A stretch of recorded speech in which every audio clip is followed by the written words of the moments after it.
જય શ્રી કૃષ્ણ, જય દ્વારકાધીશ મિત્રો. આજે આપણે અધ્યાય 18નો 7મો શ્લોક સમજીશું.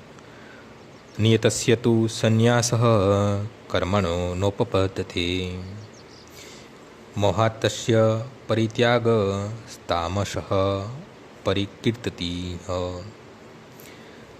નિર્દર્શી કર્તવ્યોને કદાપી ત્યજવા ન જોઈએ. જો કે કોઈ મનુષ્ય મોહવશ પોતાના નિયત કર્તવ્યોને તજી જાય છે તો એવા ત્યાગને તામસિક કહેવામાં આવે છે.